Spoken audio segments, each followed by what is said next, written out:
$3,500 for fishing in my own neighborhood lake. That's how this all started. A fine bigger than my first car, handed to me on a Saturday morning, with the kind of smirk that makes you want to do something drastic. Environmental violation, they said, like I was dumping barrels of toxic waste instead of casting a line where I'd fished, by the book, for 15 years. Yeah, that happened. Permit paid, rules followed, never so much as a warning. And suddenly, I was public enemy number one. Let me back up a sec. This is supposed to be a community, right? You pay your dues, you help stock the lake, you look out for your neighbors. But some folks, when you give them a little authority, well, it goes straight to their heads. Saturday morning, 9:15 a.m., sun just cresting the trees, I'm standing on my dock with a mug of coffee and a fishing rod, hoping for a little peace before the weekend chaos sets in. The lake's a perfect mirror, fountains spraying in the distance, water as smooth as glass, at least until I hear those footsteps. Heavy, purposeful, trouble walking my way. Excuse me, Mason Brooks. That's Wendy Clark, our HOA president, and she's got 2 board members in tow. Neither one ever said more than 10 words to me in 15 years. Wendy's gripping a clipboard like it's a sidearm, smiling in that way people do when they're about to ruin your day for fun. I need to issue you a citation for environmental damage during protected spawning hours. She hands me an official-looking slip, $3,500 for fishing. I stare at the number like it might blink and disappear. I try to explain, phone in hand, digital receipt for my fishing permit pulled up before she's even finished talking. The sign's right there, weathered, sure, but clear as day. Listing hours, listing the same rules I'd followed for years. She doesn't care, just shakes her head, like I'm a kid who never learned to count. Walking back up past those ridiculous fountains, spraying water sky high while the county's under drought restrictions, I can't help but laugh. They fine me for fishing while they're wasting thousands of gallons a week so the landscaping can look resort quality for the newsletter. Irony, right? That's when the idea hits. They want control. Let's talk about who really controls what. See, my boat shop just had its best year ever, and with a nice chunk of insurance money from last year's pier accident sitting in my account, for the first time in my life I've actually got serious cash. Real money. And when I start searching, it turns out the company that controls all those fountains and sprinklers, Lakeview Dam Company, is up for sale. Owner's sick, wants out, will take $325,000 or best offer. It's a risk, but the math checks out. I got the cash, I got the credit, and I got the motivation. Laura, my wife, and the person who keeps our books straight, nearly drops her coffee when I tell her, "You're gonna buy the dam company?" That's right. They want to fine me for fishing? I'll buy their water. The next day, 2 of my biggest clients cancel contracts. Environmental concerns, they say, as if I was dumping chemicals instead of fishing for bass. This isn't about one fine. This is coordinated. Wendy's coming after my reputation, my business, everything I've built here. Time to fight fire with fire. Grant Moore, the owner of the dam company, is a real-deal old-timer.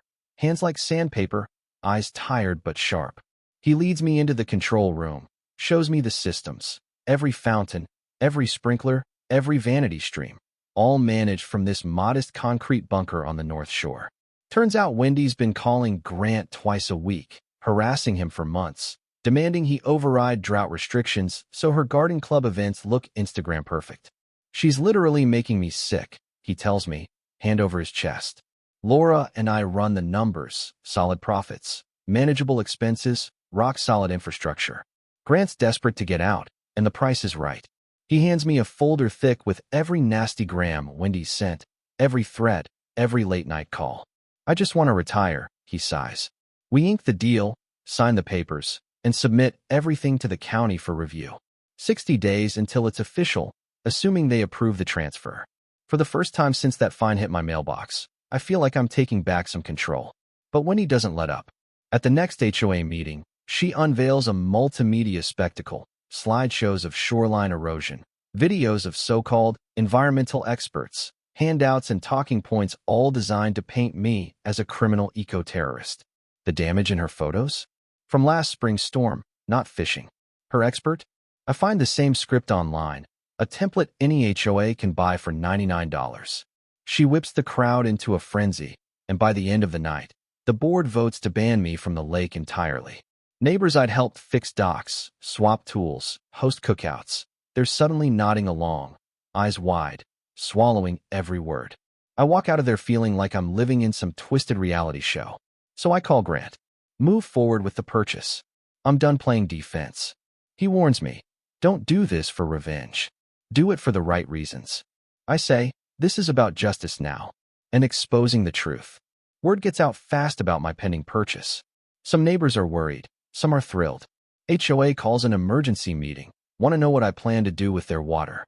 They don't know I've been documenting every step, every call, every threat. Laura's been digging, too.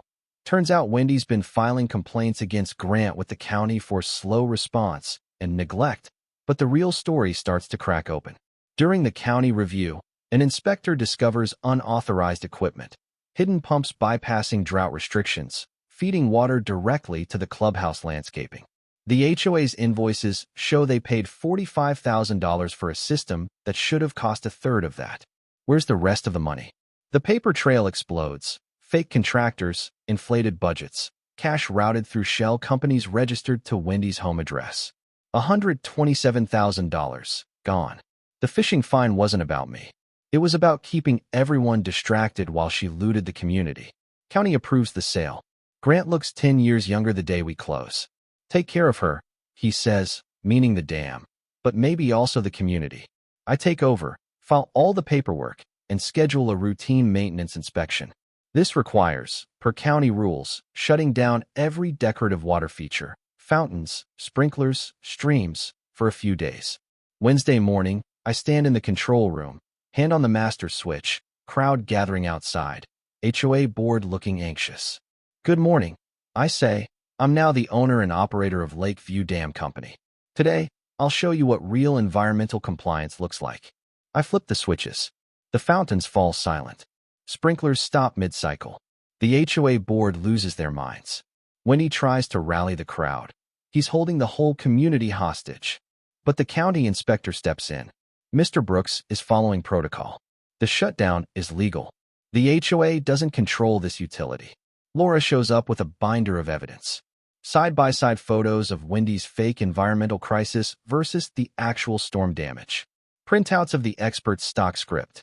Copies of every fraudulent invoice. Neighbors start murmuring, some angry, some just confused. Then the audit. County, then state, then federal.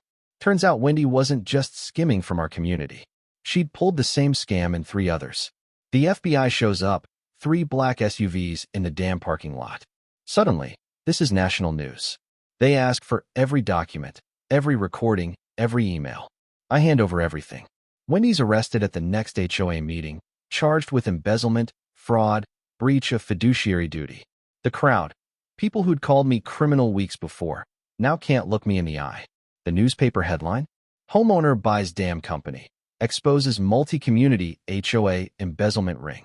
Wendy's house, the one she renovated with stolen funds, is seized and sold. Every dollar she took is returned, down to the last cent. The county passes new laws. Transparency, oversight, fines capped, board accountability. They call it the Brooks Act, after me, which is embarrassing and honestly kind of funny. I keep the dam company, hire a professional to run it, and all the profits fund lake improvements voted on by the community. Open books, public input, no more backroom deals. The phishing fine? Framed in my office, not as a trophy, but as a reminder. Sometimes the most expensive lessons teach the most important truths. So, here's my question to you. Ever been fined for something ridiculous? Ever fought back against the folks who thought they owned you, only to find out you were right all along?